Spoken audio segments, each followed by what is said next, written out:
the recording on here. All right, everybody. Again, Paul Henderson, President of Pro Travel Network. We're ready to get started with tonight's training call. Tonight, we're going to be talking about service fees, markups, and commissions, how to understand them, how to understand what the difference is, and how to maximize those things, including booking net. So we're going to cover all of those things tonight. This call is going to be very in-depth. You definitely want to take notes. The good news is the information I deliver on this call tonight, I will actually be putting in practice as the following calls come up during the rest of the week. So tomorrow night we'll be booking air, and I will actually show you how to book net, how to book with a markup, how to maximize your commission. So the things you're learning tonight, I will actually put them in practice tomorrow night, but I'm going to give you the mechanics of it tonight and actually how you proceed within the system. So let's go ahead and get started with that. Okay. It all starts with a mindset. Mindset is simply the way that you think. It's not rocket scientists. Very simple to understand. We are what we think. You know, it's a set of beliefs or a way of thinking that determines one's behavior, outlook, or mental attitude. So, very, very important that as you start a brand new business, you need to have a positive mindset. You need to have the belief that you can do whatever it is that you need to do to accomplish the goals that you have. You know, when we first started this session, I believe it was the first or second night, I said you need to create a business plan. Again, nothing ornate or very involved, but you need to have an idea of how much money you'd like to make, how much your business needs to operate. And I said a good number is about 30%. Some of you might do higher, some might think lower, but it's definitely not 5% and it's definitely not 10%. In fact, if you're earning and averaging 10%, 12% commission, you've just bought yourself a job. You've bought yourself a hobby.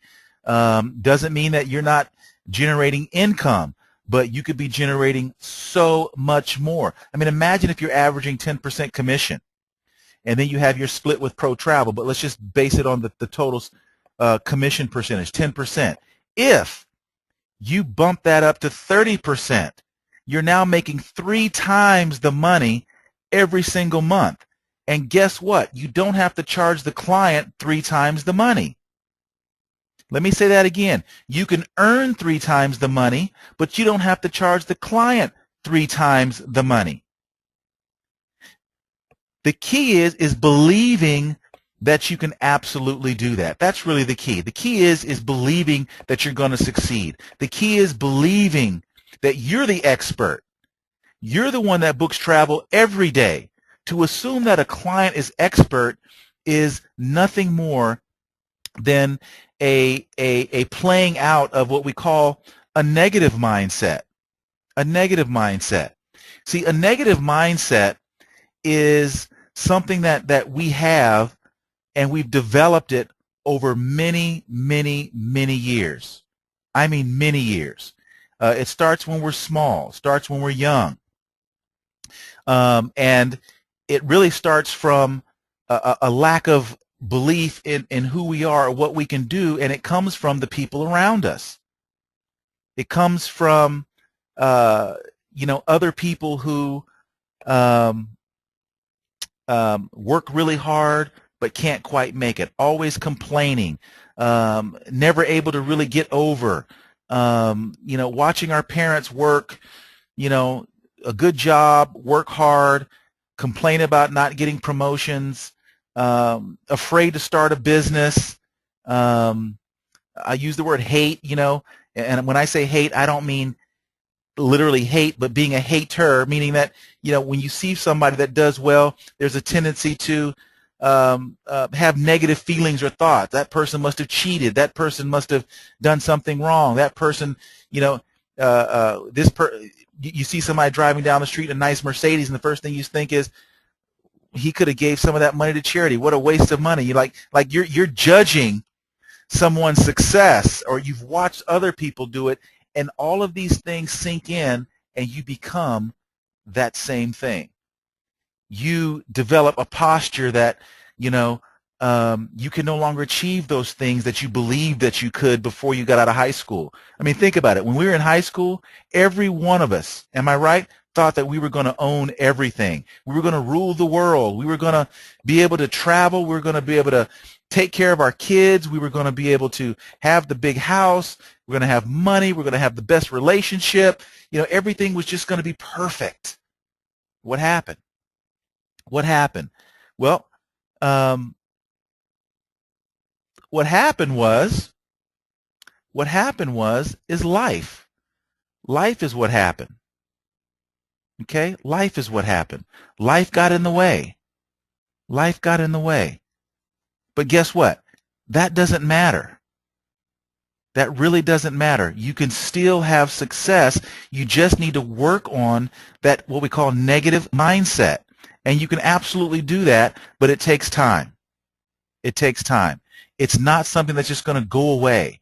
It's not something that you're going to get off this training call tonight and, you know, all of a sudden everything that's negative is gone and you just become the most powerful person on the planet. Everything just starts moving, you know, in your direction. It just doesn't, you know, work out that way. So what I want to talk about right off the bat so that we can really understand this concept is something called self-sabotage. Okay?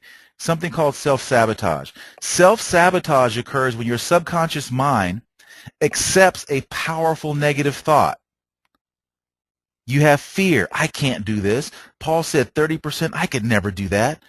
You know, I hear it all the time. You know, my clients won't do this and my clients won't do that. Well, Paul, you don't understand. My clients are smarter than that. You don't understand where I live, and you know, black people don't do that. And, oh no, you know, white people don't do that. And Indians don't do that. And you know, Filipinos won't do.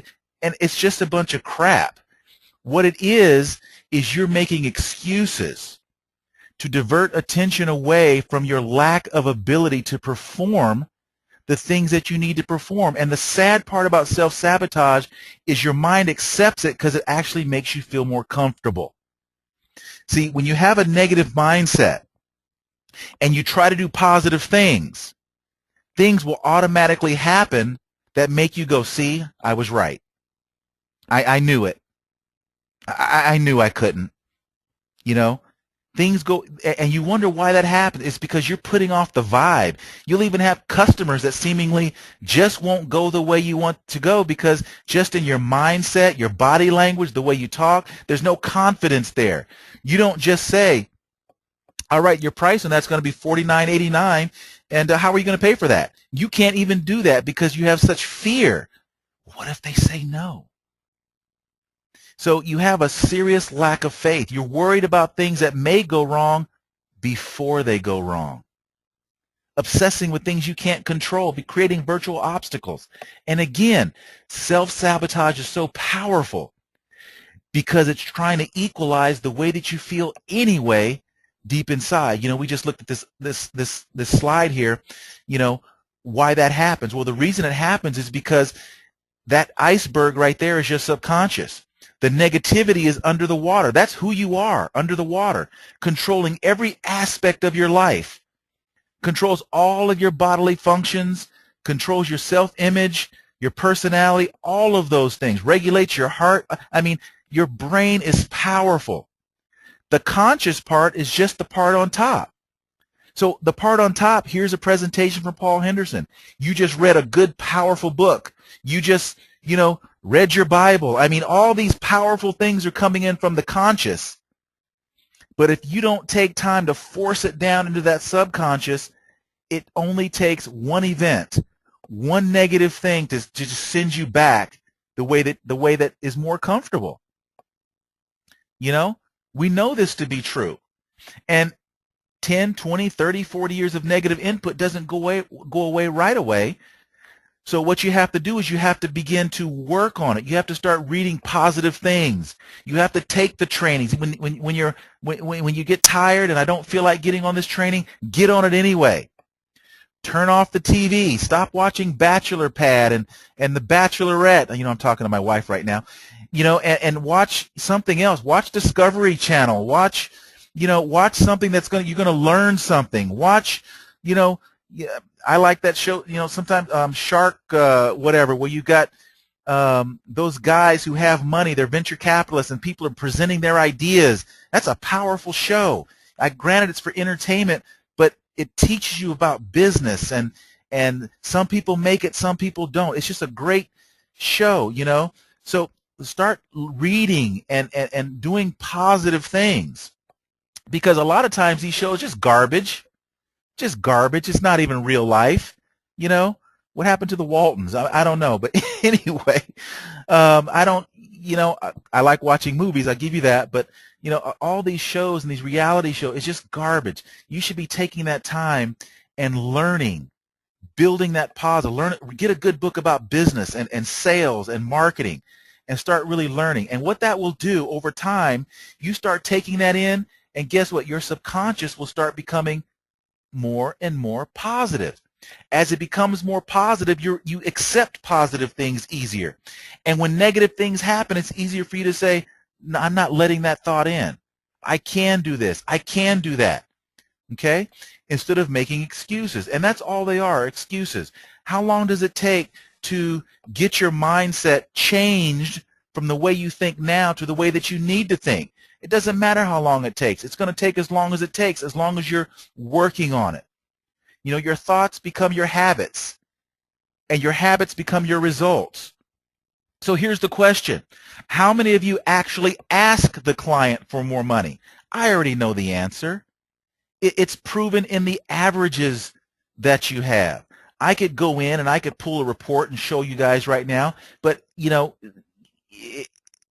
it's personal information for each agent, but still, I get to see those things, and I can see when agents average 10%. Average. When you average 10%, you're not asking for 15, because some of those bookings are 3 and 4%. That happens. So your average of 10 is because you're not asking for the money.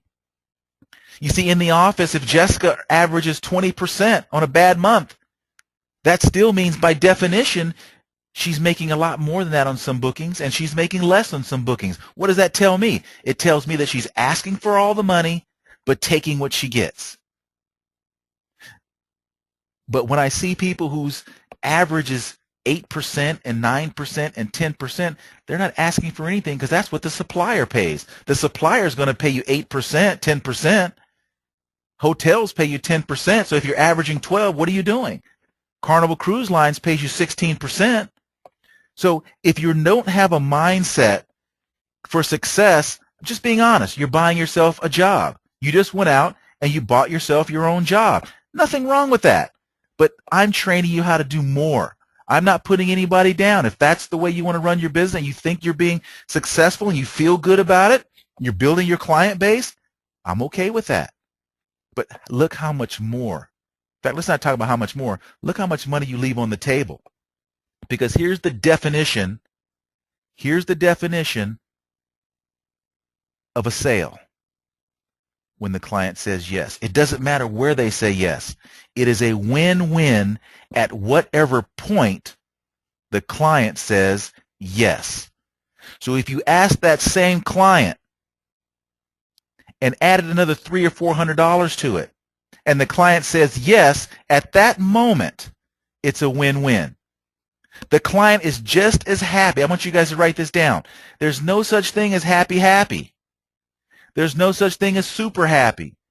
There's no such thing as I'm so happy, doing backflips happy. Why? Because the client has no concept of the difference.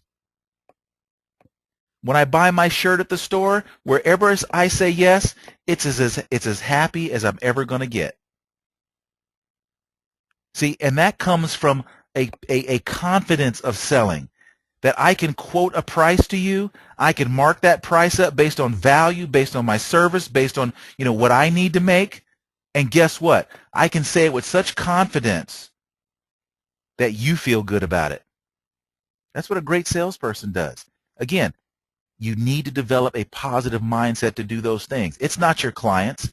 All of your clients aren't on the internet looking for the lowest possible price on the planet. We've already proven that. If you've taken any of the trainings, the sales and marketing training or the booking air training, you already know that that cannot be true. You know, I'm in Toronto right now, and I just got on Travelocity and pulled up Toronto to, say, London. Just pulled that up, and look how many different airlines are flying that today, and each of those airlines has several flights going out today, and each of those has a different price today, ranging anywhere from $800 or $900 up to $3,000 or $4,000 today. And I'm not talking about first class, I'm talking about economy. So that means, by definition, there is no way that all of your clients are only willing to take the flight that sells the ticket for $700. That's an impossibility. It's not true. How come you believe it? That's why you believe it. Because your subconscious wants to believe it. It gives you reason to validate your lack of faith that you could have gotten more. See, self-sabotage is horrible because it works off the negative subconscious. That negative thought, your body just accepts it because it feels comfortable. You know, we learned this in training years and years ago. I'll just give you a quick example. We're going to move on. But, you know, we had a motivational speaker come in, and he just gave us two examples. Here's one. You guys can write this down if you want and use it later. You're at work. You've worked all day long, got up at 6 a.m., you've been working all day, and it's the end of the day, and you're exhausted. Your kids are home, your husband's home, or your wife is home, and you're going to be home in about 30 minutes, and you can't wait to whether you're turning on the TV, whether you're getting in the bath, just making dinner, just sitting down, and you want to get home. You drive out of the parking lot, and there's a big accident. What are you going to do? Are you going to just say, you know what, I'm not going to be able to get home today. I'm just going to go back in the office and spend the night there? No. You're going to find a way around that. You'll drive halfway around the city if you have to get home. You're going to find a way to get home. Now, as you're driving, you get to the train tracks, and there's a train.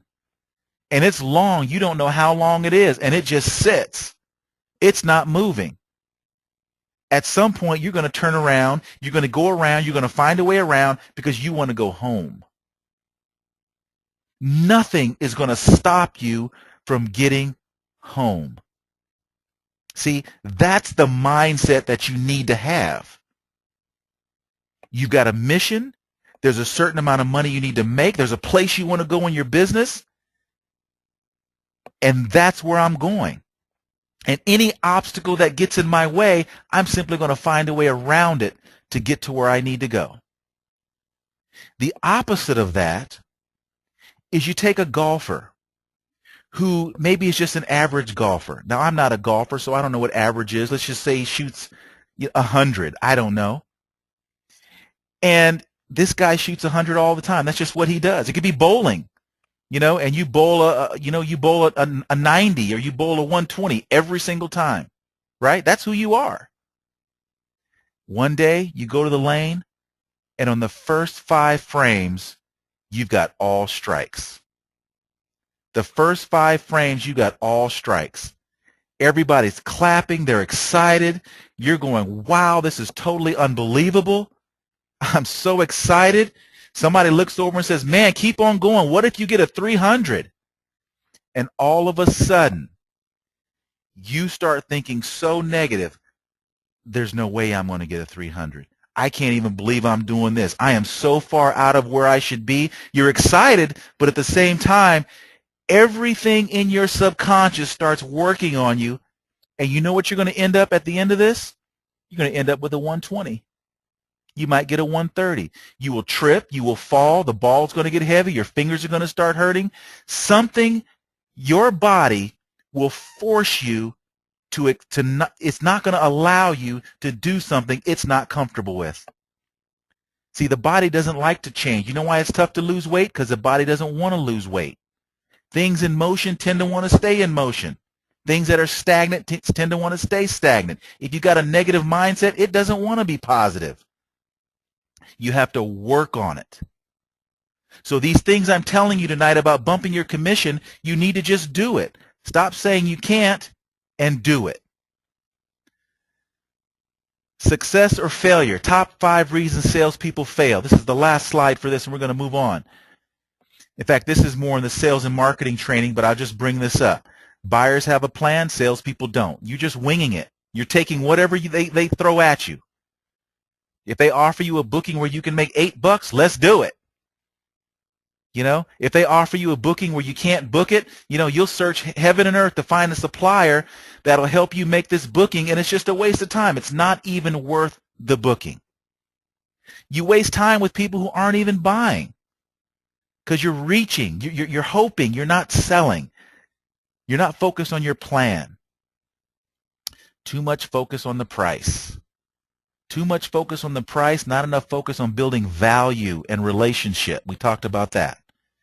Talking too much, from being nervous, from having a negative mindset, from trying to overcome things that you don't need to overcome.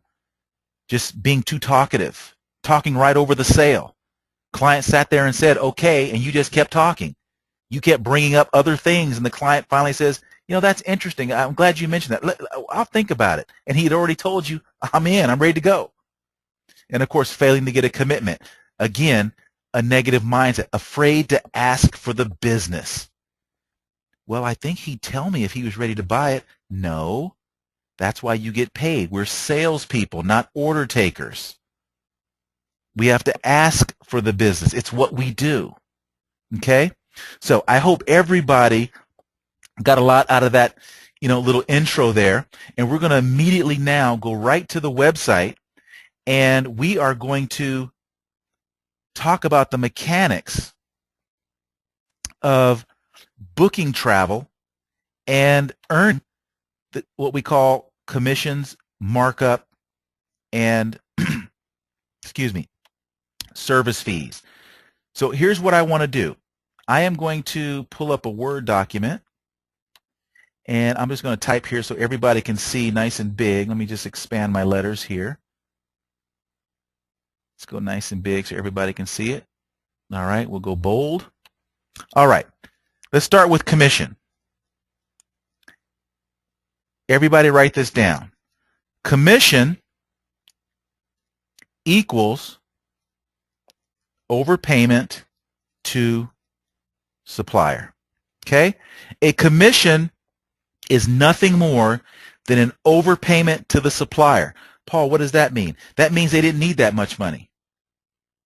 So all they're doing is going to pay you back the amount of money that they didn't need. What do you mean, Paul? They didn't need. What I mean is when Carnival says they're going to pay you 16% commission, it's simply because they have a net figure. You overpaid the net figure, and so they're going to send it back to you in the form of a commission. Okay? So, what is the net figure? The net figure is the figure that is what we call the bottom line. That's what a net figure is. Okay? So in this example, let's say the cruise is $1,200.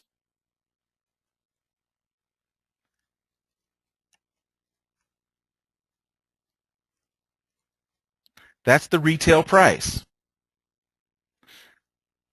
The net figure, let's say, is $1,000.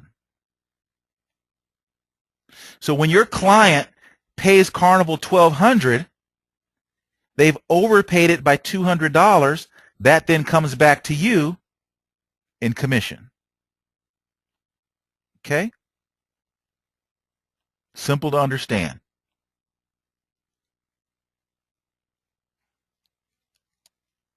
Okay? So, commission is very, very simple to understand. All right? However, here's the problem with commission. The suppliers generally set the commission. So, for example, with Carnival, you cannot increase that commission. With a hotel, you cannot increase that commission. With a lot of suppliers, you cannot increase that commission. Okay? Now, there are some suppliers that do allow you to increase your commission. like Fairbuzz, for example. Let's just go there really quick.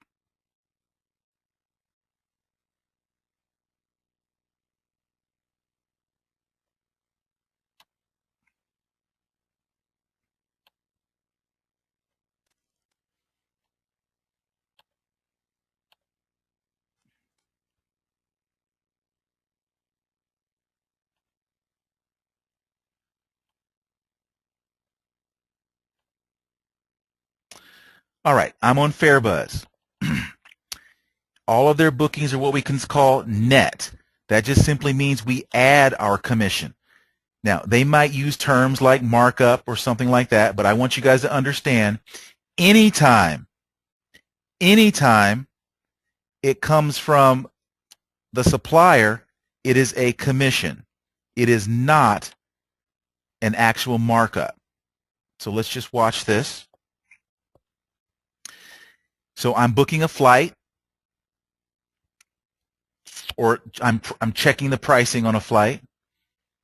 No search results. What did I do wrong? Departing, returning. Did I do something wrong? No.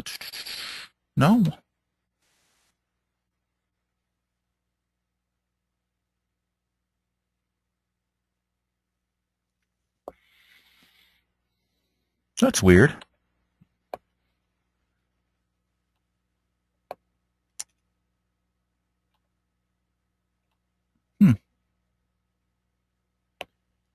That's strange.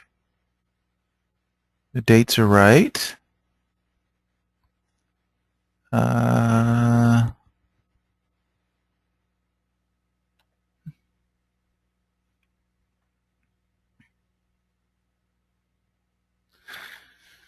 Maybe their site's down. Could be.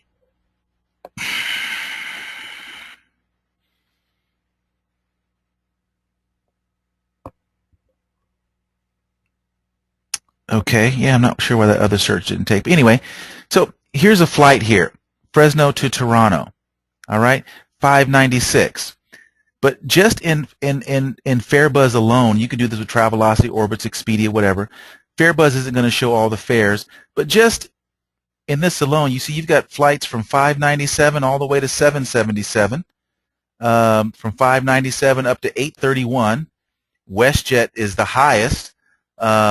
You know, and so, you know, me personally, I would quote my client on something like this. I'd quote them somewhere in the middle. I'd quote them, let's see, 6 to 8:30. I'd quote them about $700, $697. You know, I need to make at least $100 because I want to make at least 30%. So, 600 times 30% is 100, and you know, yeah. So I'd probably charge them an extra 100 and some odd dollars. So I'd quote the client, you know, 690, 710, you know, something like that. That's what I would quote the client in this particular instance. All right. But here's the deal. Let's just say this is the flight I'm going to book. I'm not saying this is the price that I've quoted my client. I'm going to quote my client what I want to quote my client. But this is what I can buy the flight for.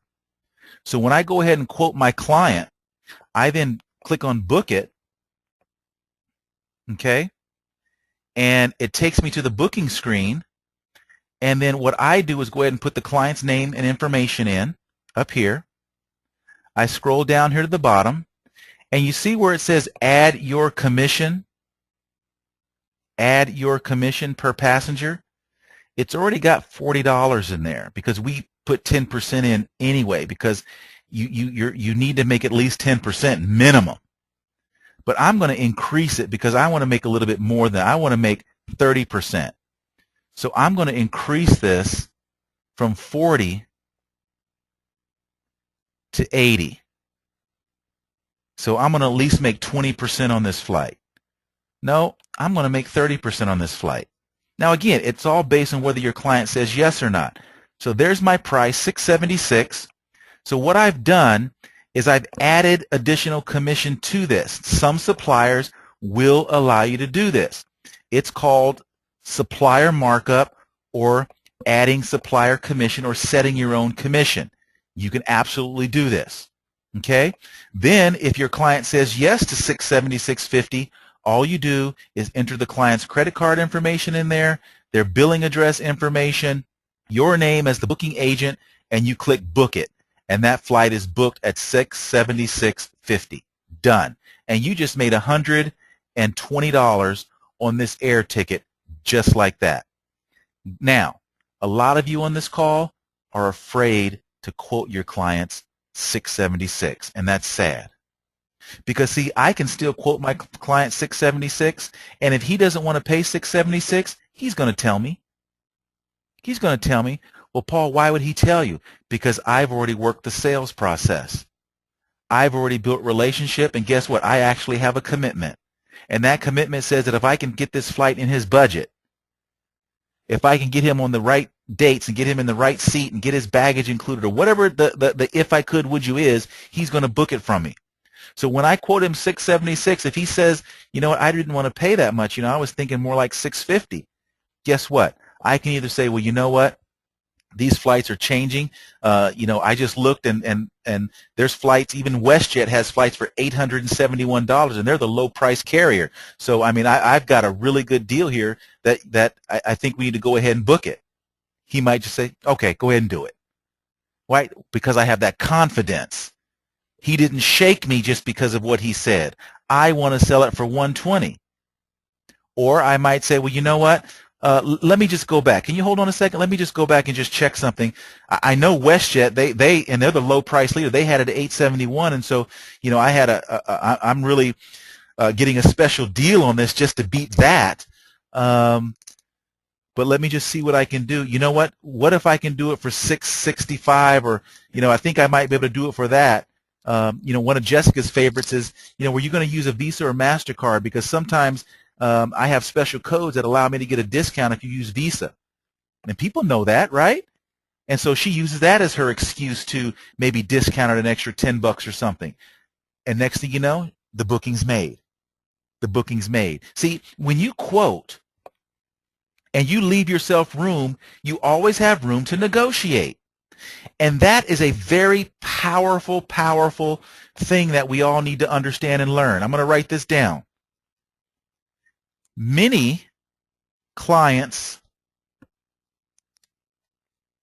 feel like to win,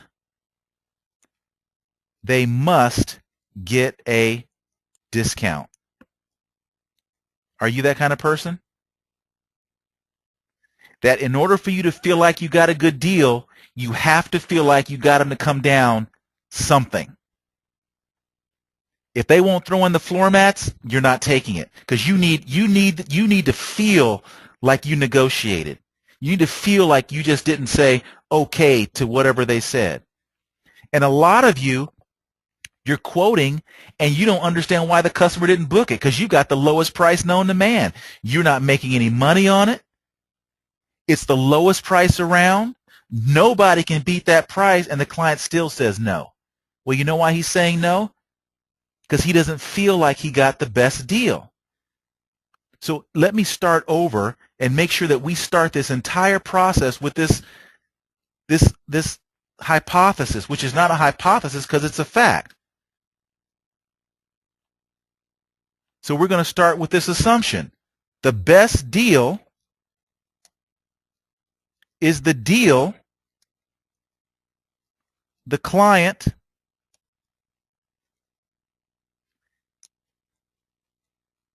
believes is the best deal. So we're going to start it all with that assumption.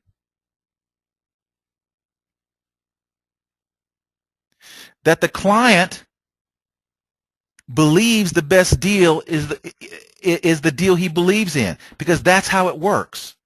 It's not about price. It's not about $1,200. It's about what he believes is the best deal or the best price. If you understand that mentality, when you quote him $676 and the client believes that's the best deal, he's happy. See, this is not about beating people. It's not about ripping people off. It's not about, bad business. The client is happy.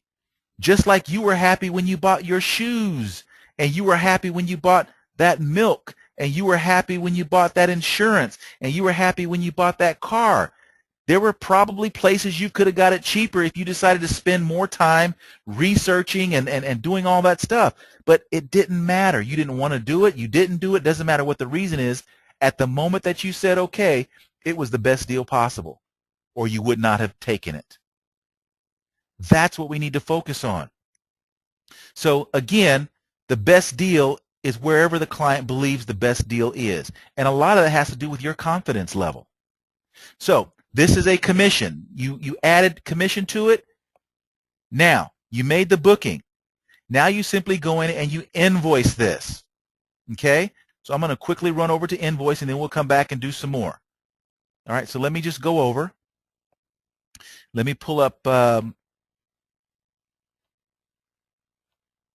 CRM again. I'm going to go to reservations. I'm not going to do the whole thing. I'm just going to shortcut a little bit. But I'm just going to grab Mr. Bond, the 6th.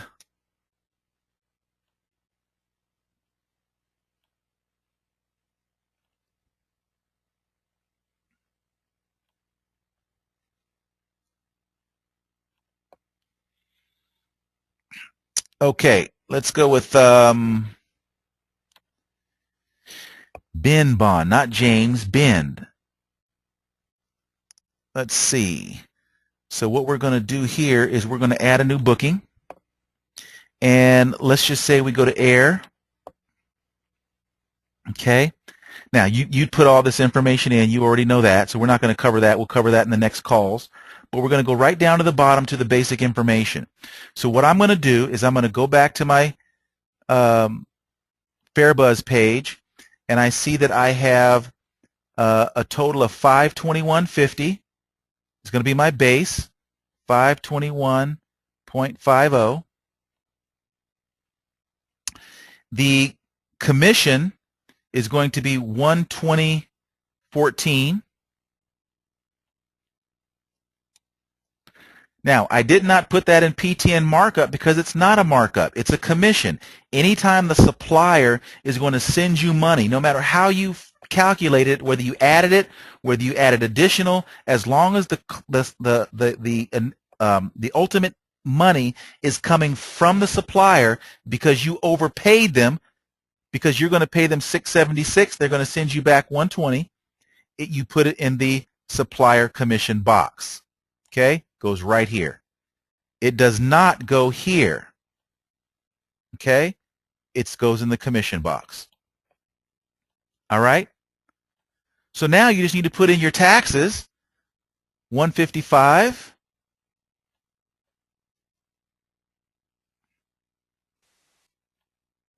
And you've got your $676.50. You're going to get a commission of $120 back, and that's how you would actually put this booking in. Then you simply confirm it, save it, go ahead and invoice it, and when you invoice it, you simply record how the client paid for it. They paid with their credit card to the supplier, and that's FairBuzz. And then FairBuzz will eventually send the commission back as the client travels. That's commission. Okay? Now let's go to the next one. Let's talk about markup. Okay, let's take commission out, and let's talk about markup. I'll call it PTN markup. Now, one of the unique things about PTN is that we are probably one of the only, I don't know very many others, that we actually allow you to use our merchant account. I won't put merchant, I'll just put our Visa, MasterCard, Amex machines and system to charge a markup, a service fee. You can charge whatever you want. And if the client says yes, we'll take the money in-house at PTN, and then we'll pay you the commission because it's actually we already have it. It's the markup. It's a PTN markup. So here's another example of that. I'm going to use the same FairBuzz example. I don't have to, but I'm just going to show you so you can understand. Let's just take this same example. $120.14. Now, in this particular instance, I'm going to pay it all to FairBuzz. But you know what? And there will be no reason to do this with FairBuzz because FairBuzz allows you to add really as much commission as you want. You can put $250 in there, and you can charge the client $806. So there's really no reason to do what I'm about to do. But let's just say that you're going to charge the client, the customer, an extra $120, but you want to get a markup too. Again, you wouldn't do this in this scenario. But with suppliers that don't maybe allow you to add unlimited commission, you would do a markup. But for sake of argument, I'm going to do it here. I'm going to charge the client $876. I'm going to charge him $876, but I'm only going to pay $676 to FairBuzz. Okay? In fact, I'm going to do that scenario next. Let me do this scenario. I'm not going to do any commission. So I'm going to sell the client this ticket for $556. I'm going to quote him the same $690. But this time, I'm going to collect my money as a PTN markup. I'm going to take it up front. So here's how you would do that booking. You would go in,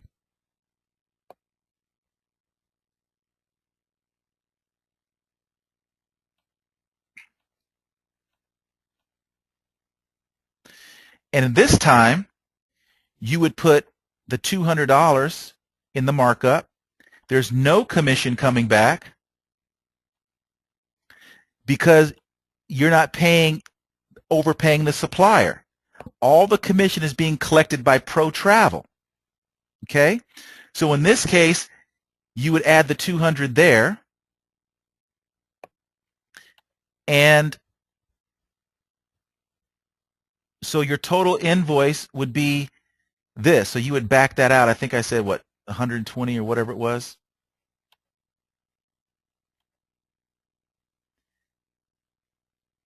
So now what you're doing is you're really doing the same exact thing, except you're taking it as a markup.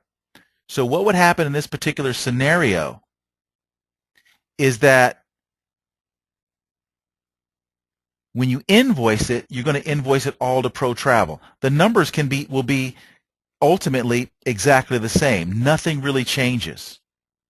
Nothing really changes. So let me show you the FairBuzz page one more time so you can see that. So here it is.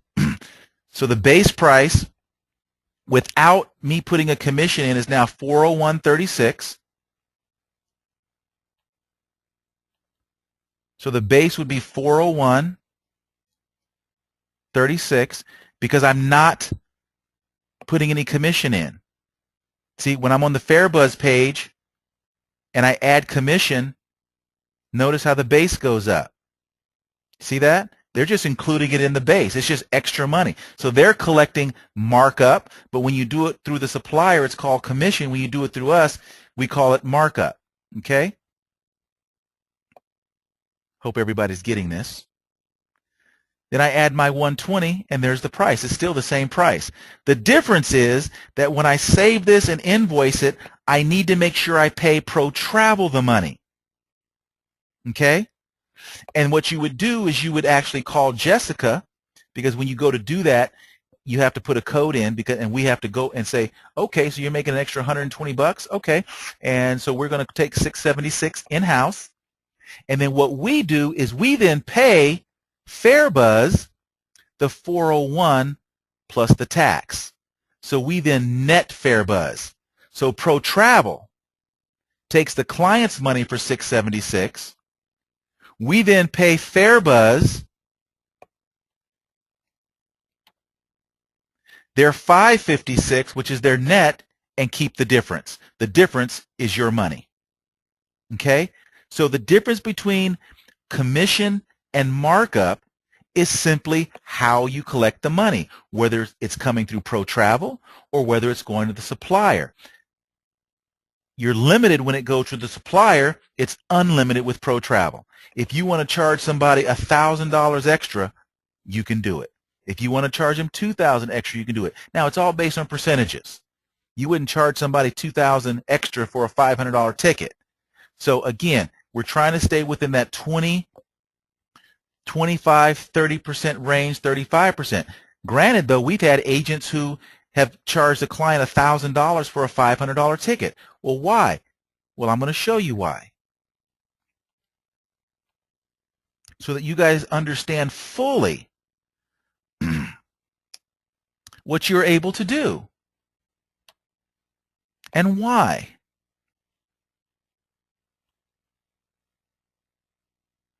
So I'm going to go to Travelocity. You guys all know who they are. And let's do a round trip, since I'm in Toronto right now. Let's do Toronto to, where do we want to go? Let's say we're going to go to, I don't know. How about Berlin? Paris. Oh, there he is, Berlin. Let's just do that. Okay. Let's go with some dates. Let's just pick some dates here. Let's just say we're going to go on the 27th, and we're going to come back on the 30th. Okay. Let's search.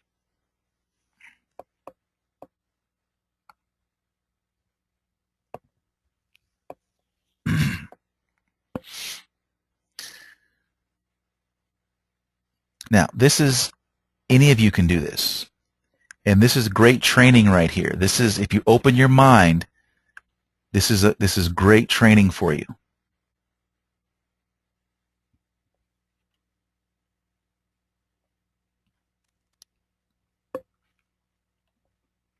All right. So what we have here is we've got 1284, and I'm going to scroll down. That's the lowest. That's through Air Canada. But watch this. Multiple airlines, 1,300. Delta, 1,500. Lufthansa, 1,520. U.S. Airways, 1,550. United, 1,560. Swiss International, 1,570. Austrian Airlines, over 1,700. Air France, 2,025. British Airways, almost 2,100. KLM, over 2,100. Turkish Airlines, almost 2,400. Air Berlin, who you would think might be the cheapest because that's the country airline, 2,400. American, 2,800. Brussels Airlines, 3,300. Iberia Airlines, 66. British Midland, 69. Scandinavian, 8,200. So we've got a spread here between 1,285 and 8,200. Now you might say, well, Paul, why would anybody pay 8,200? Well, obviously somebody is. Obviously somebody is. Obviously somebody's paying 3,300. Well, Paul, that must be first class. I don't think so. Let's click on American for 2,800. That's not first class. That's just standard economy. So, Paul, you're saying that in some cases it's okay if I charge double. What I'm saying is American is charging double. Why can't you? They're not afraid to charge double, and they're not even afraid to put it on the website and for the whole world to see. But guess what? When this flight goes out, it's going to be full. It's going to be full. It's not going out empty. Neither is the Air Berlin flight. Neither is the KLM flight. So in some cases, earning more than 20% or 30% or 50% is definitely warranted. It really comes down to you, your mindset, and what you believe you can get. Well, Paul, I would feel bad. Why? American doesn't feel bad. They don't feel bad. They put you on the same type of plane. It's still a 757, the same seats, the same leg room as all these others. Why don't they feel bad? They're not giving you any extra anything. You're not getting any free drinks. You're getting the same flight, the same service, paying for the same bags as Air Canada.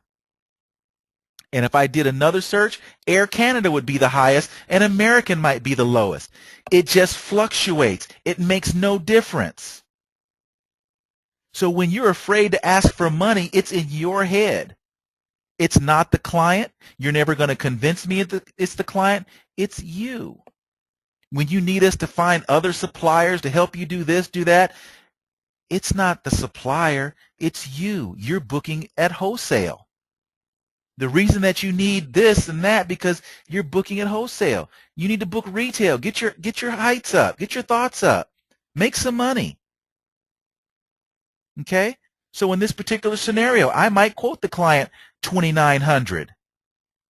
Well, once I quote the client $2,900 and I give them the itinerary, I'm going to give them the Air Canada itinerary. I didn't tell them what airline it was.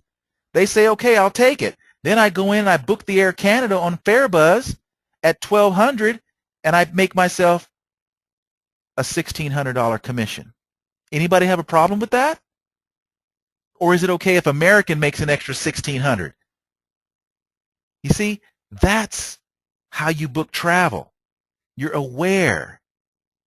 You're maximizing your work. Look at all these calls, you guys. You're missing family. You're missing all the things that you would normally be doing. You're working. Why don't you get paid for all the work that you've put in instead of giving everything away? So let's just say we're going to do this. I don't even have to use FareBuzz, guys. Here's what I'm going to do. I'm going to do this all with a PTN markup. All right, here we go. I'm going to call the office. Ring, ring. Can I speak to Jessica, please? She's on the phone. Could you let her know that I need to invoice something and I've got a $1,600 markup? This is Jessica.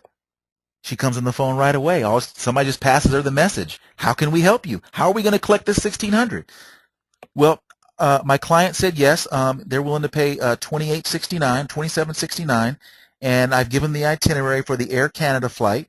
And so I just need to know how to do this. She's going to tell you, okay, here's what you do. Go into your back office.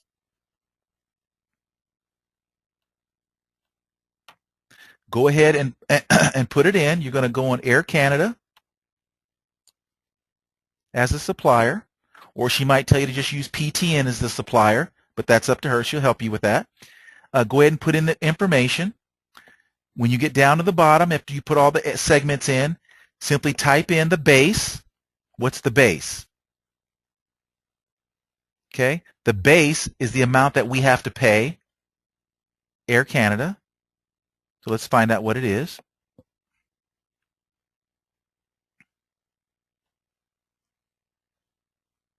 See the flight details.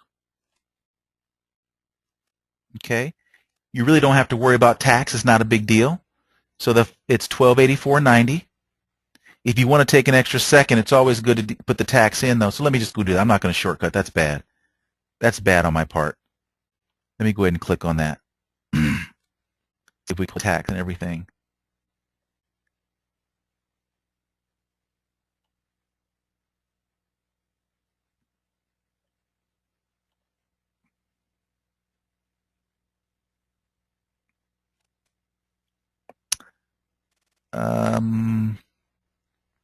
Nope, we just want the flight only.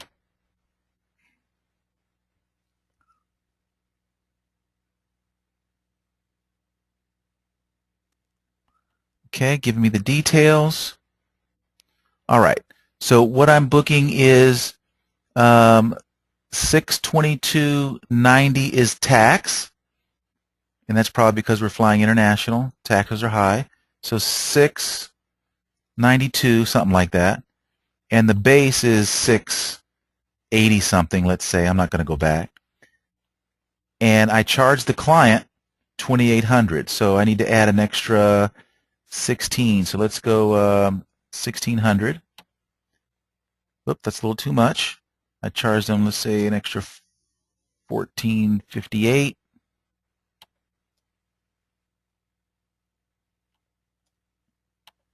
Okay, and that's what I got the client agreed to. There is no commission because the airline doesn't pay commission.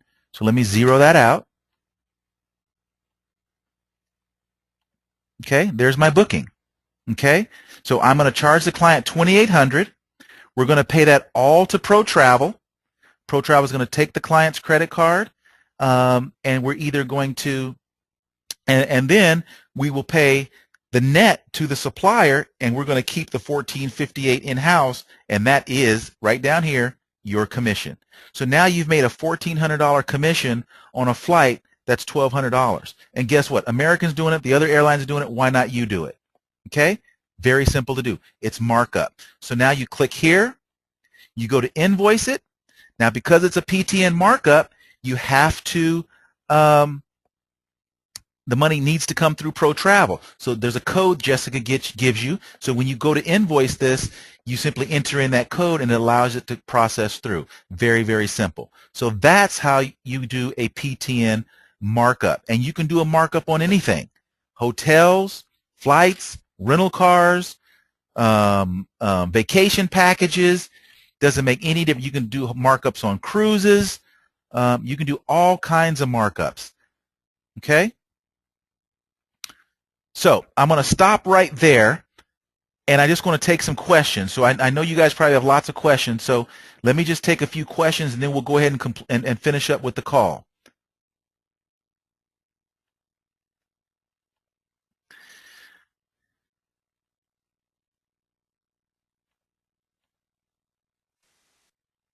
Oh, okay, that's why it was. Okay. How would that show on their credit card? 2 hits or 1 on their credit card? It would be 1 hit. In that particular instance, it would be 1 hit. You just need to make sure you get a credit card authorization form signed, and it'd just be 1 charge on their credit card. No problem. As long as you know the client, know of the client, we don't have any issues. We'll ask you the questions and make sure it's not, there's no fraud or anything. But you guys have to do credit card authorization forms when you're booking over the phone. But again, each booking, Jessica goes over with it briefly just to make sure that everything's right on the booking. But it would be basically 1 charge. Okay. Will you please write the definition of a markup? I always get confused on that one. Sure. The definition of a markup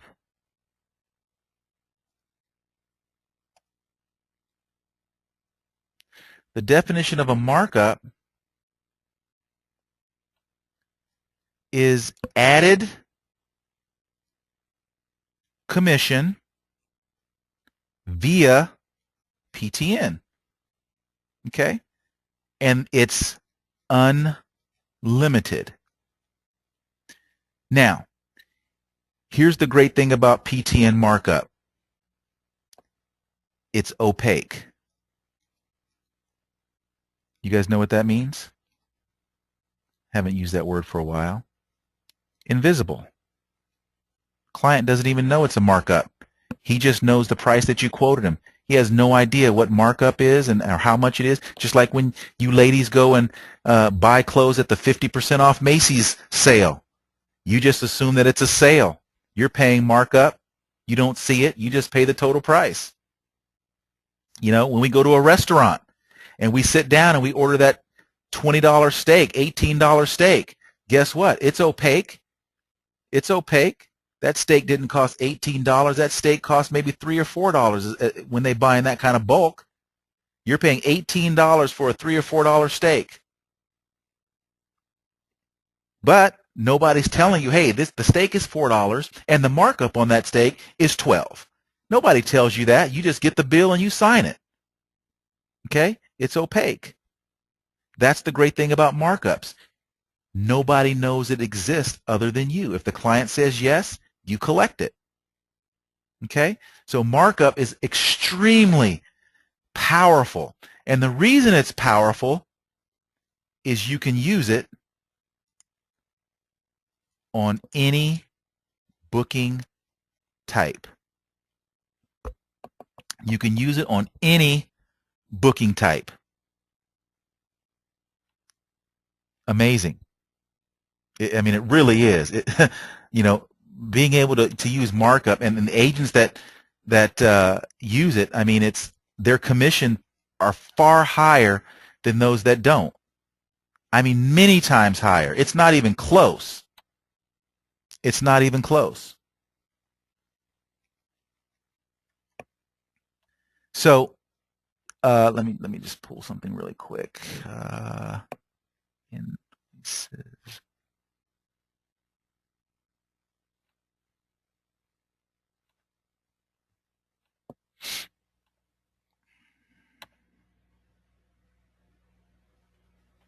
Okay, I'm going to show you guys something.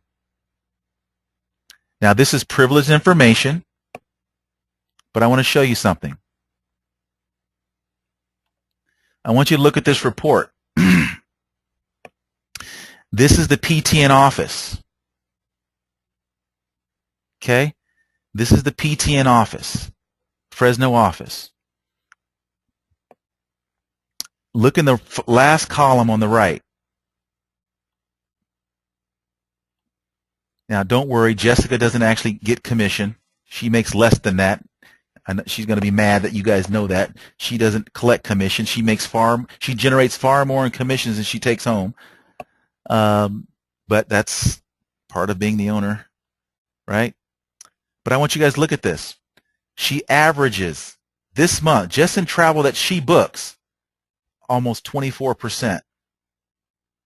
See how much she has in markup versus commission? You see that? Every booking, maybe not every booking, but she's pushing markup all the time. Here's Shelly. She's got more markup than commission, averaging almost 30% commission. So I want you guys to think about this. Those of you who are out there, she's only booked $8,000 worth of travel, plus the taxes, but you add the markup to that because markup actually goes with the base. So in total travel, she's booked maybe, you know, what, $10,000 in travel? She's already made $3,000. $3,000 on $10,000 worth of travel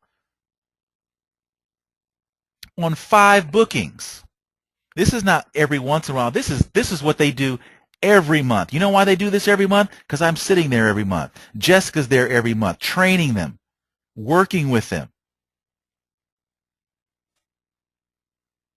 Here's Izzy.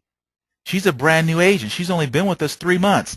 She knows the drill, averaging 23% commission. Okay?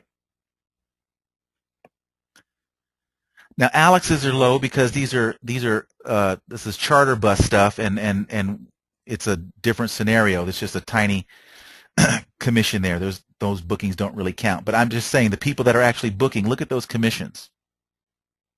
Look at those. I want you guys to look at them. This is booking real travel. Same kind of travel you're booking. They're not cheating. Same kind of travel that you guys are booking. Now,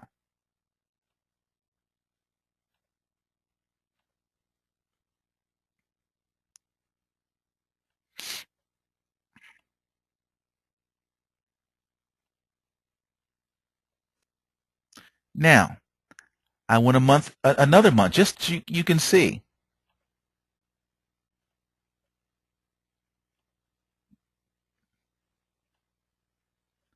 Jessica, over 19%.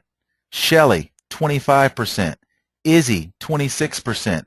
Alex, 23%. Averaging total 23.48%. That's how you book travel, guys.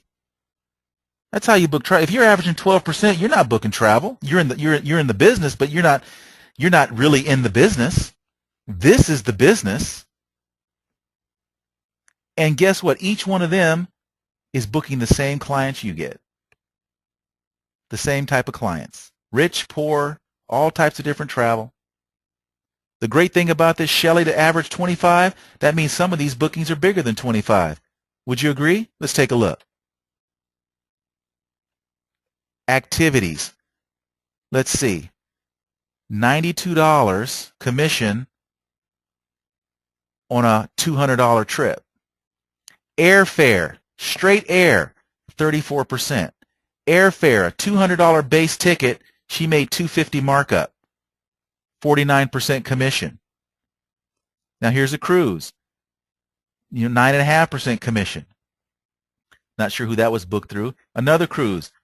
Not only did she get the $73 commission from the cruise line, she marked it up an extra $60. Marked this cruise up an extra $80. This one an extra $80. So you don't have to charge the client double the money to double your commission. You just add a little markup to it. So just by adding an extra $80 to the booking, She's got a 32% commission. Now imagine if you took that number across all the bookings that you've ever made. Again, the client's not paying double the money. You're just adding some markup so that you can move where you need to go. Now notice, she's got a markup on every single booking that she's ever made. And she's got a couple service fees too, which is 100% commission. Okay? So this is how you book travel. This is the mindset. Now, Paul, how did they get that mindset? Because I'm there every day. But look, I'm doing these trainings with you. I'm trying to show you, teach you, work with you. You can absolutely make this.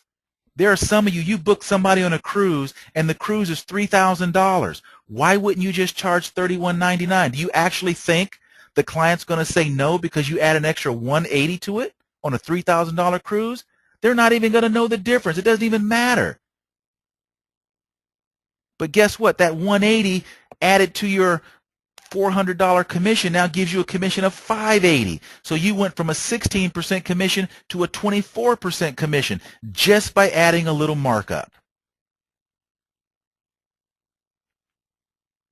Well, Paul, I got it. I hope you guys are saying, Paul, I got it. It makes perfect sense to me. Here, Izzy, been in the business 3 months and just gets it. You know why she gets it? Because that's all we do.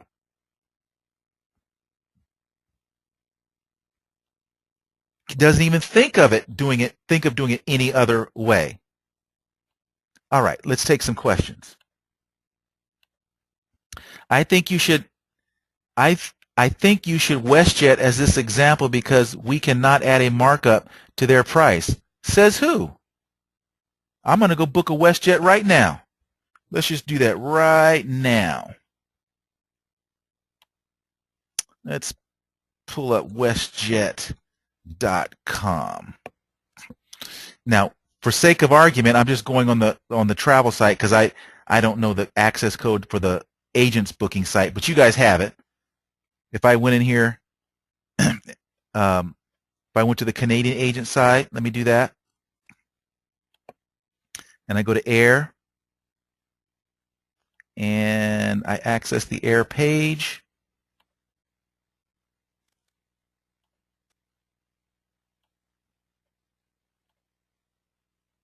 Okay. There's Fairbuzz where you can add your own. There's Skylink. Air Canada pays 7% commission. WestJet pays you 7% commission. But I can make more than that. So let's say you log in. You're going to go ahead and book this through WestJet. I'm not going to log in right now. We're just going to pretend like I'm in the agent side of WestJet, and let's pull a flight. Let's go from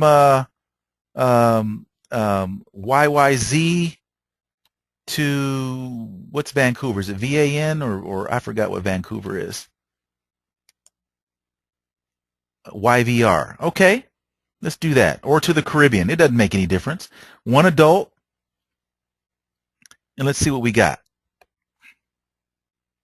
Whoops. Oh, there we go. See, again, that's self-sabotage. You can't do that with WestJet. I just told you that you could. I just told you can do it with any flight, any car, any hotel, any package, anything. If the client says yes, okay, $359. So if I charge the client $359, I will make 7% commission on that. There's no issue with that. If that's what you want to do, go ahead and do that. But you know what? I'm going to charge the client $559. Client says, okay, let's do it. Okay, so here's what we're going to do. We're going to go in and we're going to book this for $559. Here's how you do it.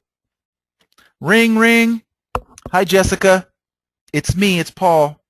Yeah, I just sold a WestJet flight, and my client has agreed to pay $559. I got a $200 markup, and I'd like to get the 7% commission as well. Okay, let's do it. All right? Go to your invoicing.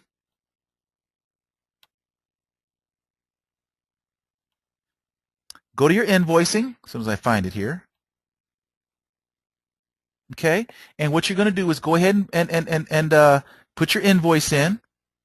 And what you're going to do in the base is you put the price of the WestJet flight, which is the wrong screen. It's $359. What's the breakdown? So it's $359 plus some taxes. Again, I'm just going to shortcut this. So I'm going to go back to the page. So $359. The taxes are, $86.35.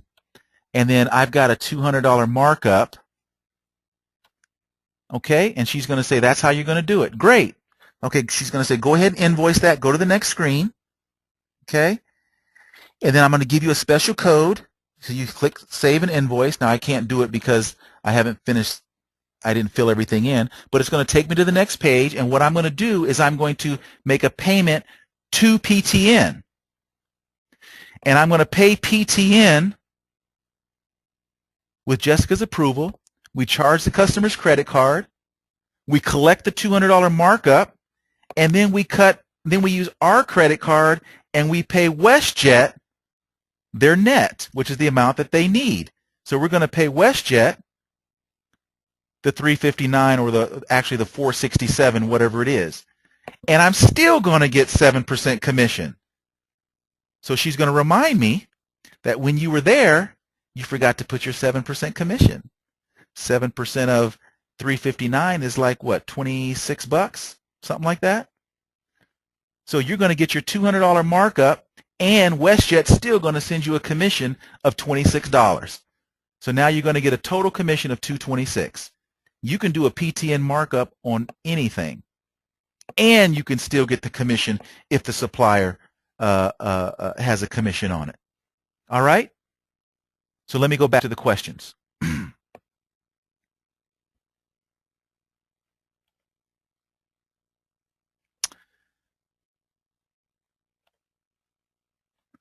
Paul, how do you do that without completing the purchase through the supplier?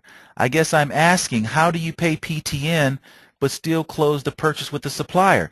Because PTN pays the supplier. You pay us. We collect the client's money. Once we have that approval, we immediately pay the supplier. It all happens almost at the same time. So the supplier does get paid. The client only has one charge on their credit card, or maybe they're making multiple payments, in which case it might be okay to have multiple charges. Like when typically in travel, a client comes into a travel agency and they make the deposit directly to the travel agency. After that, they make most of the payments directly to the supplier. Even when you book through VAX or Sarev, for example, many times your client gets multiple charges on their credit card. This has nothing to do with PTN. You're paying it directly to, say, Mark Travel or FunJet.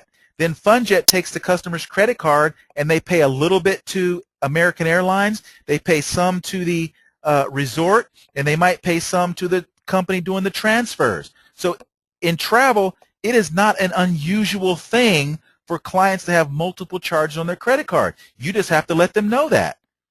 Okay? Please let your client know that there may be multiple charges on their credit card. In fact, you'll see that on lots of different invoices when you book travel. It's a normal thing. But with PTN, typically we do it in one charge, or we may do it in multiple charges depending on what we're booking. Doesn't make a difference. It is a simple thing. That's the way travel works. The bottom line is that's how it works. The supplier does get paid at the same time. Preferred clients may try a different airline.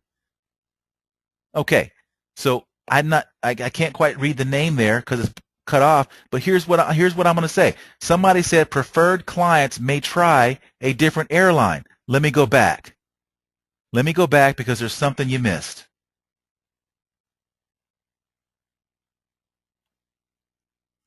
Let me just go back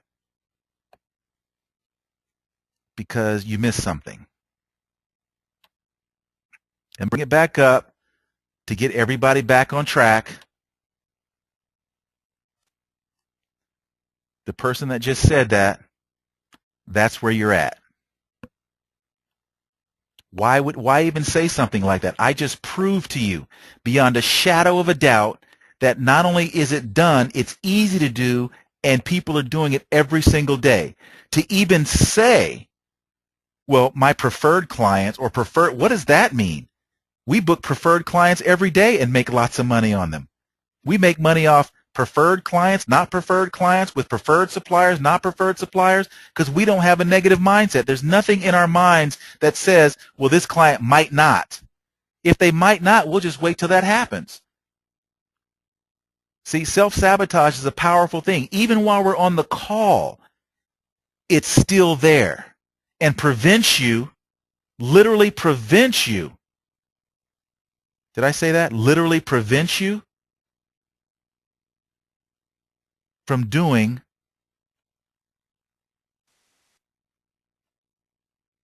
what I already showed you can be done. If they can do it, you can do it. If Shelly can do it, you can do it. If Jessica can do it, you can do it. If Alex can do it, you can do it. You just need to get that thing between your between your ears, focused, and you need to get on the trainings. You need to listen. You need to talk to them. Jessica, help me. How do I do this? Help me. We are there to help you make money. That's what we're here for. But you've got to get out of that negative mindset. That first thing is, can't do that. You can do it. Americans doing it. Air Canada's doing it. WestJet's doing it. I just sold you a flight where WestJet was $840 and the other airline was $400. They're all doing it. The only person that's not doing it is you. You're the only person not getting paid. You're the only person working for free. All right, let me go back to the questions. If we put the payment information on Fairbuzz, it would be $556. Where do you charge the client's credit card the markup of $120? You run it through Pro Travel. See, you don't have to worry about how. You simply pick up the phone and call the office. I've got a markup. We'll help you collect it. Once we do, you'll learn it. If you're a little confused, there's nothing to be confused. Just call us. We're going to help you collect every dime. You get the markup, we'll help you put it in your bank. Okay? Easy to do. Easy. They sell every second. Who sells every second? You should be selling every second. That's what you do. They are employees. You're a business owner. Are you kidding me? If you were in the office and you heard me talking to my employees, I tell them, and they would tell you, I let them know that you guys are more important than they are any day of the week. I tell them that you guys have more skin in the game than they do. They are just employees. They can quit anytime they want to. See, I have more respect for you guys, for you guys in the field, than I do for my own employees. Why? Because you paid money to build your own business. So for you to tell me that they have some advantage over you, I don't think so. You're just not using it. They just have me yelling in their ear. They just have me not allowing them to do any different. Then they develop really good habits, and then I don't have to tell them anymore, and they just do it. You guys just need to develop better selling habits.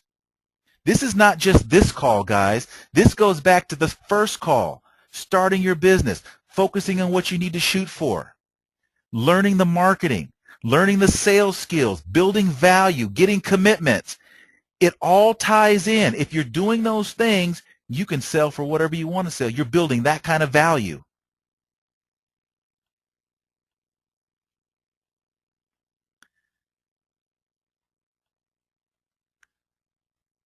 I have a 9-to-5 job for another year or two, need the pension time.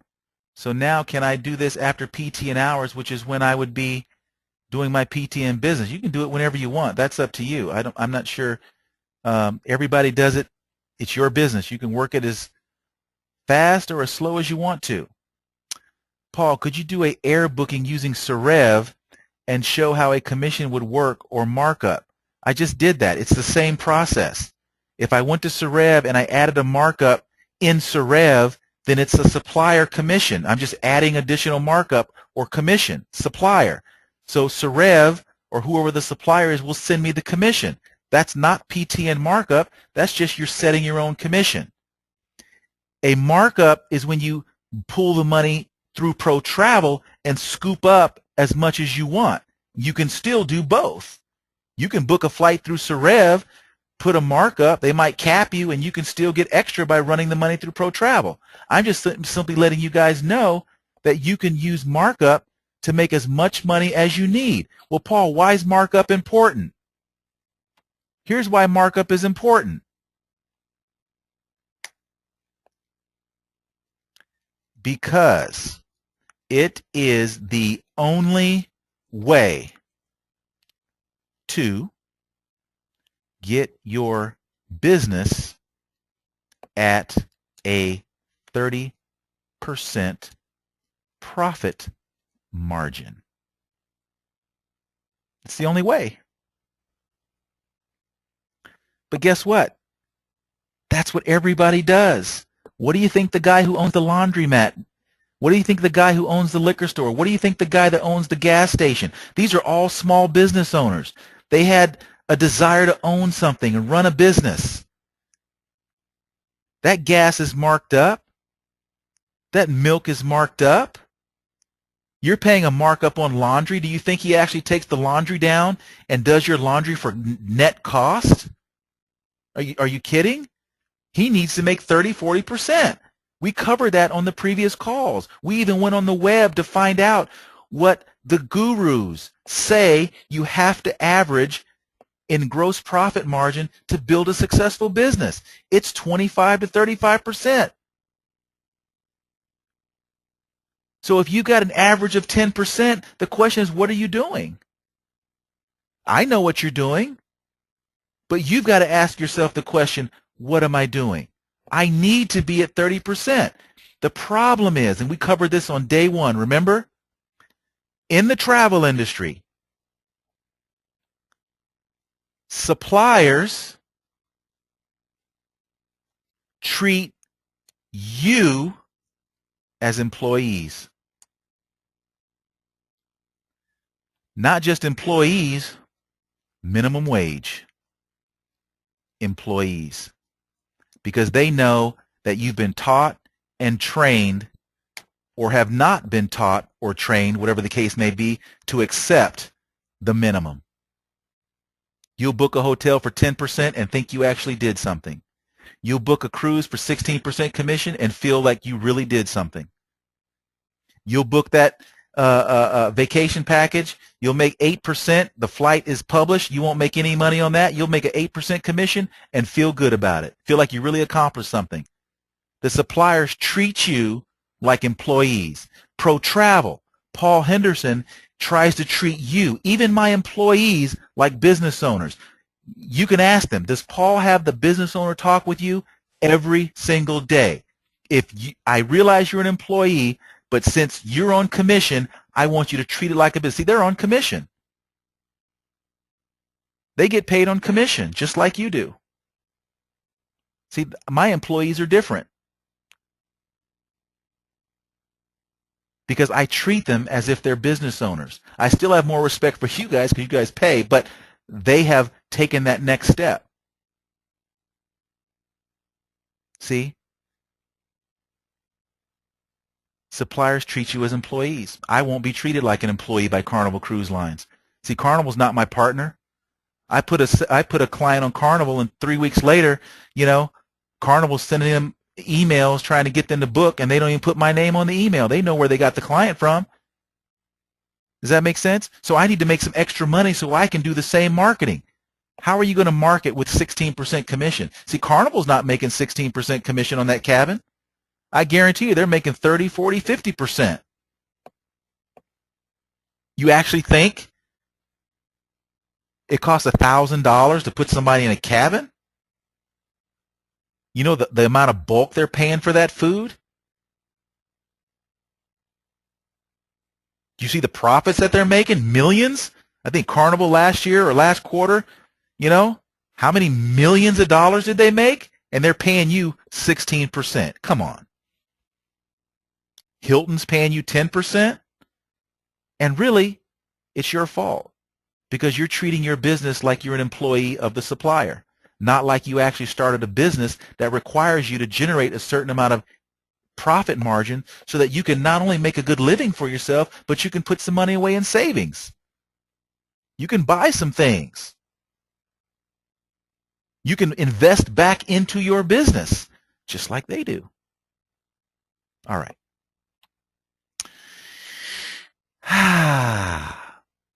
Markups are perfect for published fares. Isn't that so, Paul? Absolutely. They're 100% perfect for published fares. What price is on the supplier's confirmation? What difference does it make? You don't give the client the supplier's confirmation. You give the client your invoice. They didn't book it from the Carnival. They booked it from you. The last time I went to Best Buy and I bought a 55-inch Samsung TV, I got an invoice from Best Buy. I didn't get an invoice from Samsung. When I went to the grocery store, Save Mart, and I bought Producer's Milk, I got a Save Mart invoice. I didn't get any confirmation from, Producers letting me know the value of my milk. If you guys are giving your clients supplier confirmation, something's wrong. Why would you do that? Aren't you trying to brand yourself, or are you trying to brand your supplier? See, we're in business for ourselves.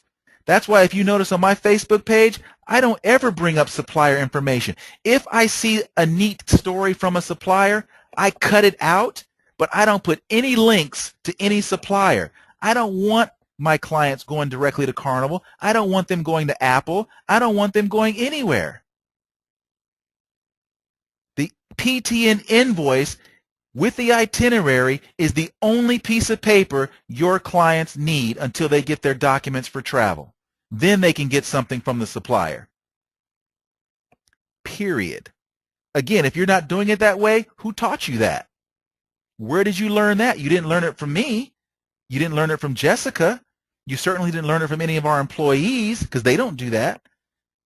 You want to brand you. You're the superstar. You made it happen. You're the go-to person. You don't ever want them to have any information about the supplier. That supplier will steal your customer in a heartbeat. You guys are getting me fired up tonight. I told you this was going to be a great call. However, I understand it right that it is 50-50 split for markup, unlike the percentage-based commission. No.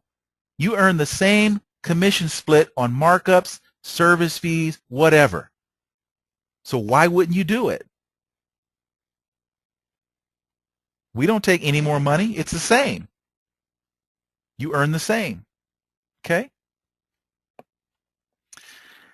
When do you process complete the booking with the supplier if the client is paying PTN? Same time.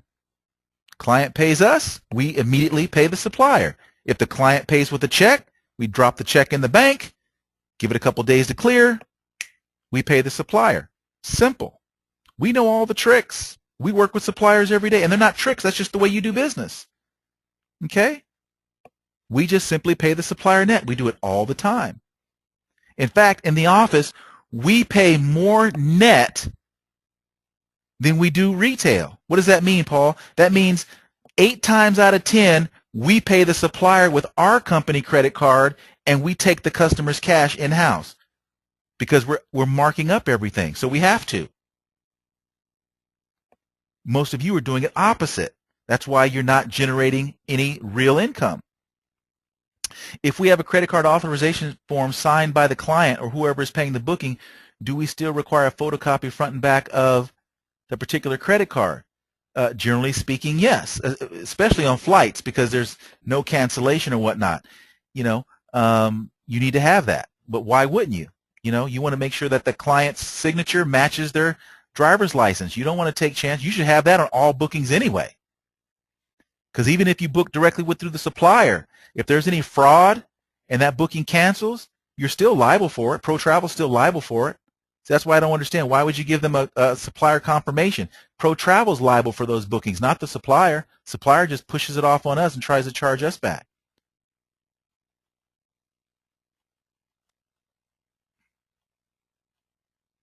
If markups are only one hit on the client CC card, when you do the booking, won't the supplier charge your client's credit card to secure the booking, or is there? No, I just told you. You pay Pro Travel with the client's credit card. Pro Travel then pays the supplier whatever's needed.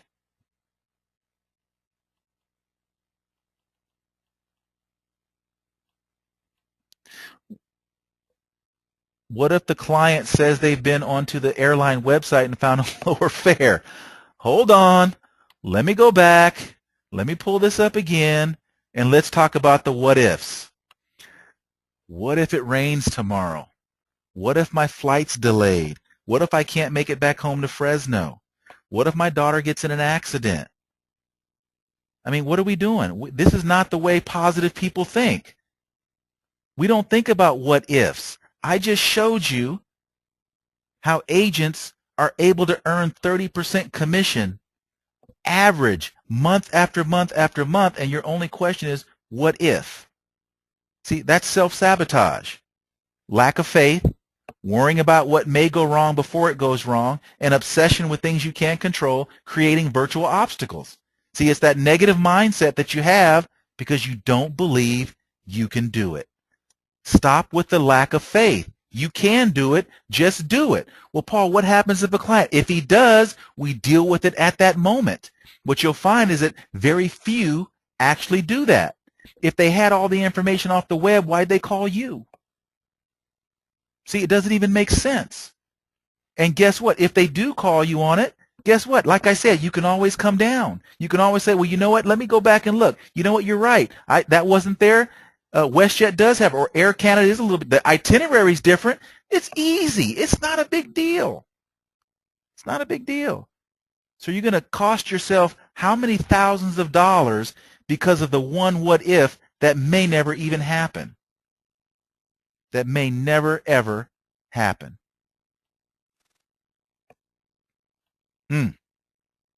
Amazing. Good call.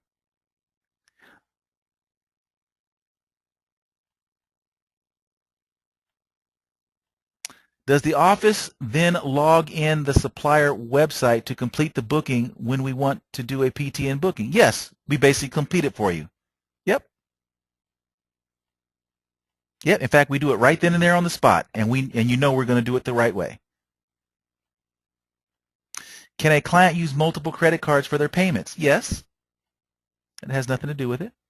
So does Jessica actually do the booking and enters the credit card from the office? Yes. Can you explain how markup process works on Ontario Canadian agents? It's the same. There's no difference. Doesn't matter whether you're Canadian or U.S. Doesn't matter if you're Ontario. Doesn't make any difference.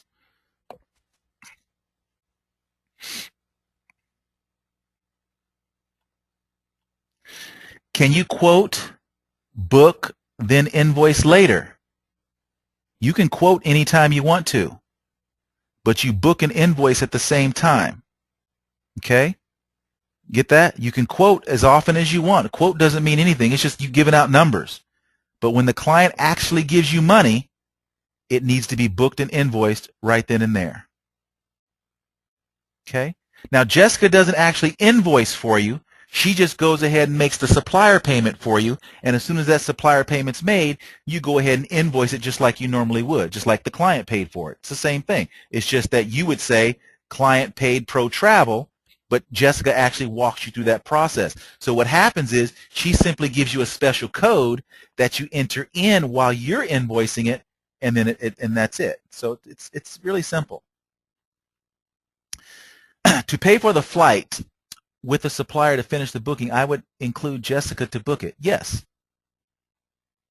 Yep. And that's just because we want to make sure everything is right and it happens smoothly so there's no issues. There won't be, but we just want to make sure that it's invoiced properly. I gave a quote to somebody from Edmonton. Client said was too high. How do I approach this and solve it? There is no solving. Okay? Every client is different. You're going to book some clients that will say yes. You're going to book some clients that say no. Don't get caught up in that. Don't feel like you have to have some super special sales skills to deal with a client who says he thinks your price is too high, right? How many times does American hear that?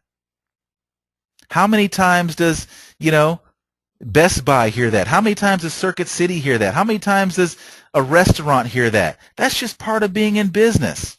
Don't worry about it. There's no special skills needed. You'll learn it over time. Don't worry about it. Don't worry about it. I used to tell my salespeople that years ago when I used to teach them in the car business. What happens if? Don't worry about it. Just let it happen. When it happens, we'll deal with it. Just stay positive. Don't worry about it. No use worrying about these. These are little things.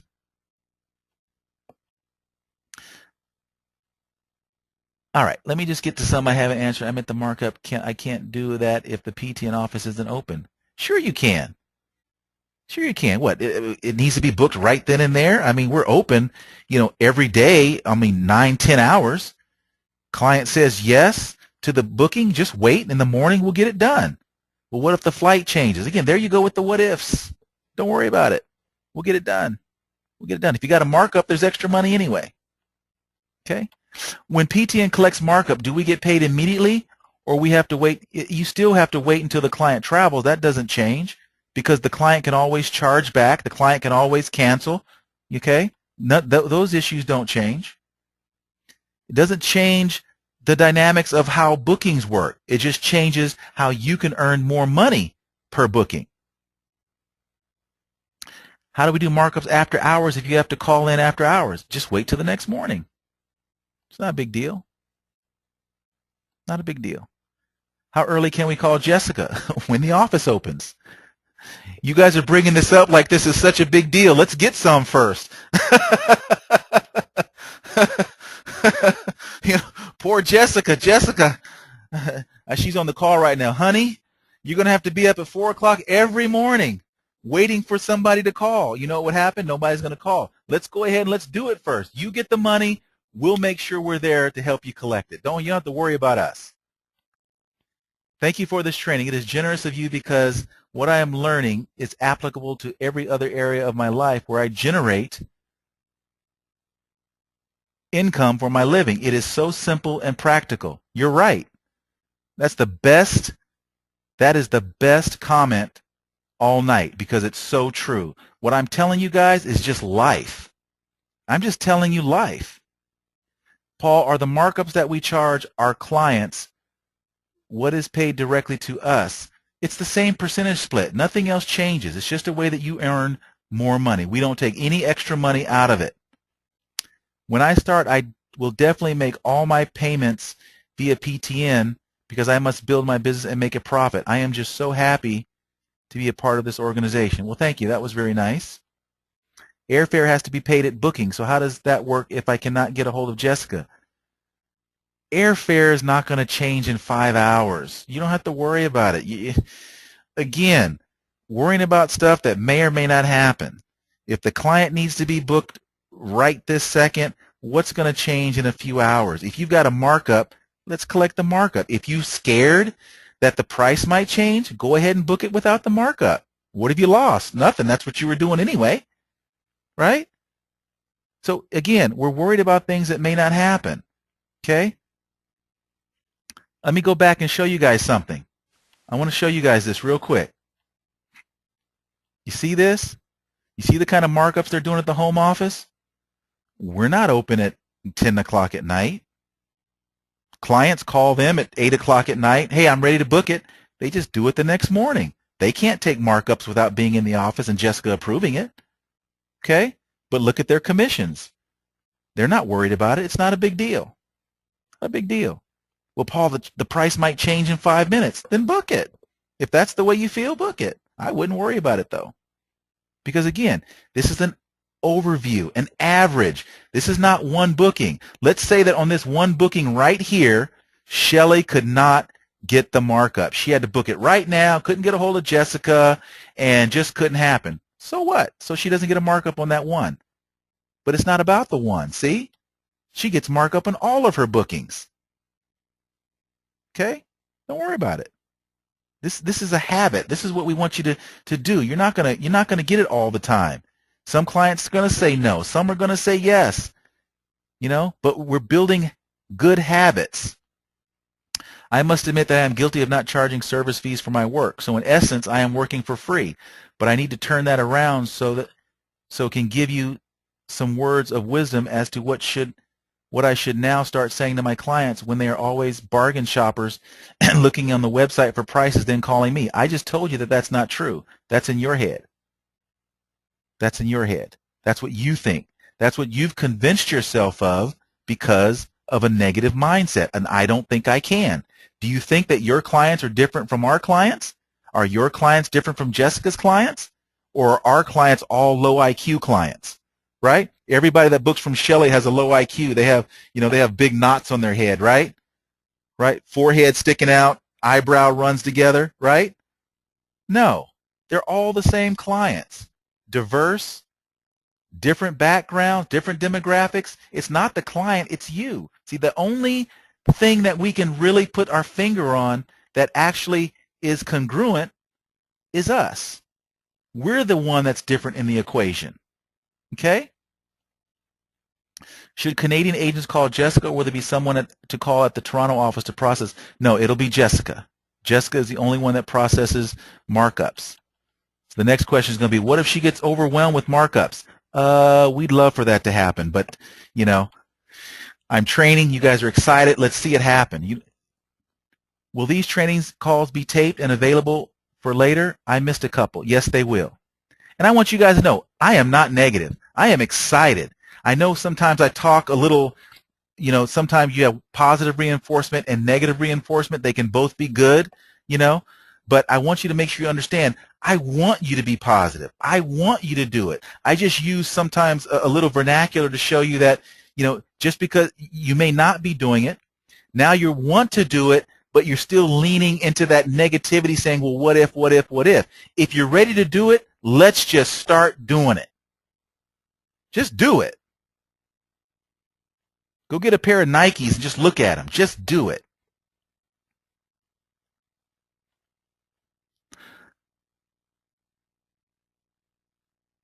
Excellent. Somebody just gave me a little comment. Let the worries know I had markup and didn't. Let the worriers know I had a markup and didn't, and it got cut off. I don't know what the rest of that is.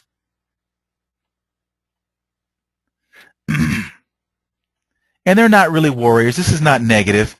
I'm just on your case a little bit, but it's all positive. I love you guys. I have so much respect for anybody that pays money to start their own business, and gets on these trainings. Again, like I said, when the employees, they know I tell them those things. You guys are where it's at. But you've got to strap on those trainings. You've got to put that on. You've got to get it. You've got to get out of that negative thinking, that stinking thinking. You got to stop thinking like a consumer.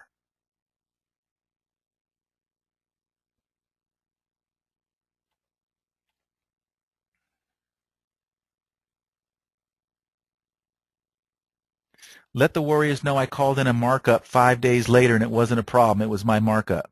Yeah, it's not a big deal. She's not saying she invoiced 5 days later. That's when she actually made the booking. Customer does not have a credit card. That's okay. We take PayPal.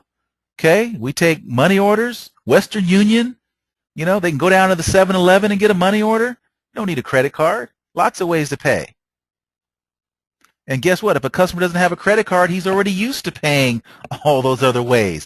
That's another funny thing. Why do we get all moved when a customer doesn't have a credit card?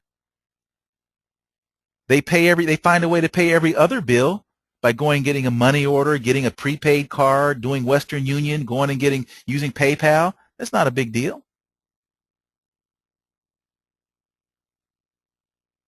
Uh-oh, here's one. I hope everybody's still on the call. Can I use my credit card for payment and the customer will pay me cash? Absolutely not. That is a violation of TICO rules. If you are found out, you will lose your license. You may even be fined.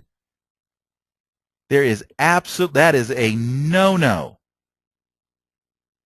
In fact, somebody just Skype typed in, somebody, I can't see it, it says, no, no, no. No way. Big no, no. Not sure who that is. Absolutely not.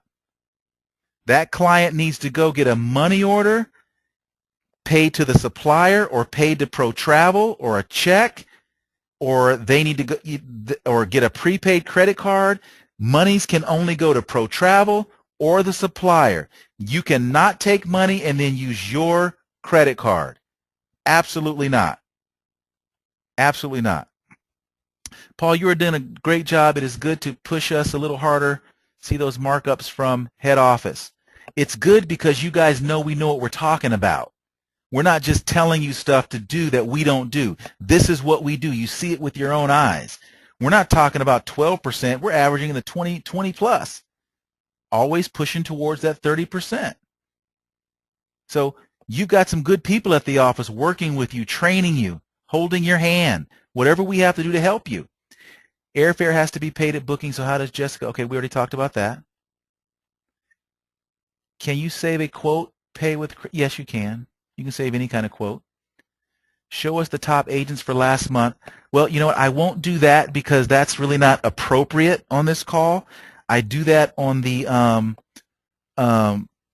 President's Club calls because they're sworn to, privacy. But we will be sending out a top 10 on the first of, not the first, but the first part of the month as we start to relaunch all of our marketing initiatives. So we will be displaying the top 10 agents for the month. We will be doing that. But I cannot show you the total PTN top agents because that would not be appropriate.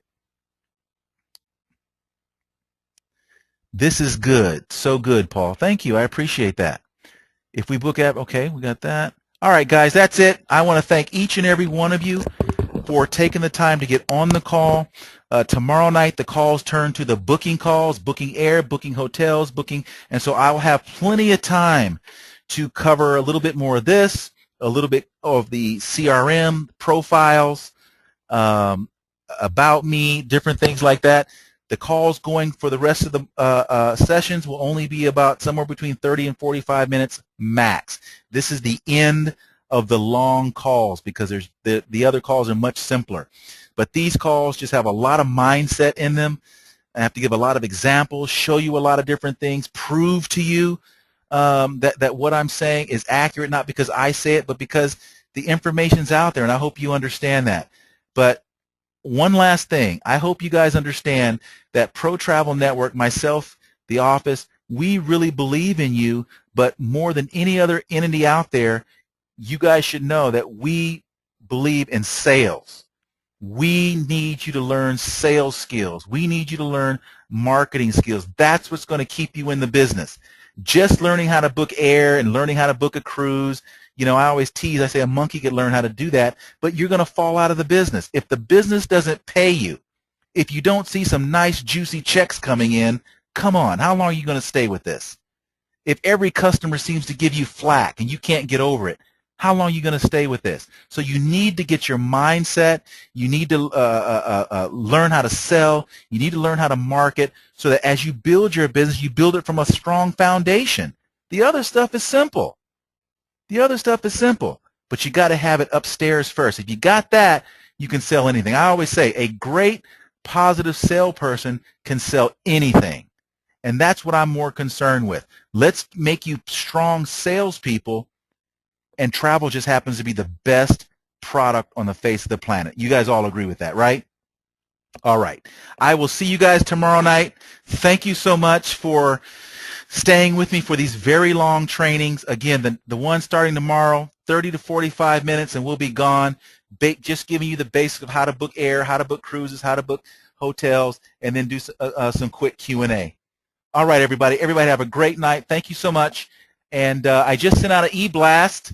We will be having a Super Sunday event, Sunday the 16th, near the airport here in Toronto, and I will be doing a full PTN presentation, fast start training for the marketing reps, and an ITA fast start training as well. So that's Sunday the 16th at 3 o'clock from 3 to 5. Okay, so make sure you put that on your calendars. I'd love to see you here. And also, again, we're having the open house here at the Toronto office on the 20th, Thursday evening, from 6 to 8, 7 to 9. We'll get out the actual details, and we'd love to have you here and meet many of the supplier reps, and you can pick up brochures and little tchotchkes and giveaways, and we'll have a little champagne here, so give you a chance to come down and give me a chance to meet everybody. Those events are happening. Other than that, everybody have a great night. We'll talk to you later. Bye-bye.